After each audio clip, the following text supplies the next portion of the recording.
Indian stock market की आज की सभी बड़ी अपडेट्स। कोका कोला ने अपनी India bottling company Hindustan Coca Cola holdings के 2027 आईपीओ की तैयारी शुरू कर दी है।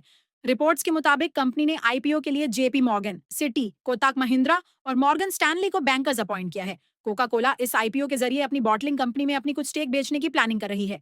Hindustan Coca Cola holdings India में 14 बॉटलिंग प्लांट्स चलाती है और कोका कोला की इस कंपनी में 60% स्टेक है। एसबीआई फंड्स मैनेजमेंट के शेयर्स ने स्टॉक मार्केट में स्ट्रॉन्ग डेब्यू किया है। कंपनी के शेयर्स एनएसई पर 613.3 रुपए पर लिस्ट हुए, जो आईपीओ प्राइस से लगभग 7% ज्यादा था। लिस्टिंग के बाद शेयर्स में और तेजी आई और यह लगभग 9% तक बढ़ गए। इस लिस्टिंग के साथ ही SBI funds management market value के हिसाब से इंडिया की दूसरी सबसे बड़ी एसेट मैनेजमेंट कंपनी बन गई है।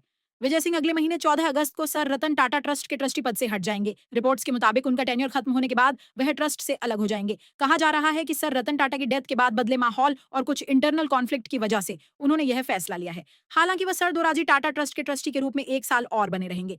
फॉक्सवैगन इंडिया में जेडब्ल्यू ग्रुप के साथ पार्टनरशिप करने की तैयारी कर रही है। दोनों कंपनीज के बीच बातचीत काफी आगे बढ़ चुकी है। फॉक्सवैगन का मकसद नया इन्वेस्टमेंट लाना और इंडिया में अपना बिजनेस मजबूत करना है। वहीं जेडब्ल्यू ग्रुप इस पार्टनरशिप में मेजॉरिटी स्टेक लेना चाहता है। कंपनी की वैल्यूएशन और इन्वेस्टमेंट अमाउंट जैसे कुछ मुद्दों पर अभी बातचीत जारी है। महाराष्ट्र चैरिटी कमिश्नर ने नोएल टाटा से 1989 के एक शेयर ट्रांसफर को लेकर जवाब मांगा है। रेगुलेटर ने उनसे एक ट्रांजैक्शन से जुड़े डॉक्यूमेंट्स और पूरी जानकारी देने को कहा है। एक ट्रस्टी ने आरोप लगाया है कि शेयर ट्रांसफर के जरिए चैरिटेबल ट्रस्ट की एसेट्स को प्राइवेट हैंड्स में ट्रांसफर किया गया। टाटा ट्रस्ट ने इन आरोपों को बेबुनियाद बताते हुए खारिज कर दिया है।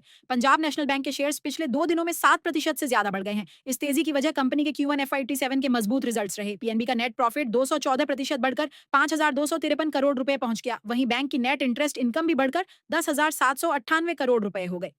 मजबूत रिजल्ट्स के बाद कई ब्रोकरेज फर्म्स ने पीएनबी को लेकर पॉजिटिव आउटलुक दिया है। एनपीसीआई एक नया ऑफलाइन यूपीआई पेमेंट फीचर लाने की तैयारी कर रही है। इस फीचर से यूजर्स बिना इंटरनेट के भी 2,000 रुपए तक पेमेंट कर सकेंगे। इसके लिए सिर्फ एनएफसी एनेबल्ड फोन्स को पेमेंट मशीन पर टैप करना होगा और यूपीआई लाइट बैलेंस से पेमेंट हो जाएगी। यह फीचर खासकर फ्लाइट्स और अंडरग्राउंड मेट्रो जैसी जगहों के लिए बनाया जा रहा है, जहां इंटरनेट सिग्नल कम या बिल्कुल नहीं होता। एचसीएल टेक के सीईओ विजय कुमार FY26 में 176.47 करोड़ रुपए सैलरी के साथ इंडिया के सबसे ज्यादा सैलरी पाने वाले आईटी सीईओ बन गए हैं।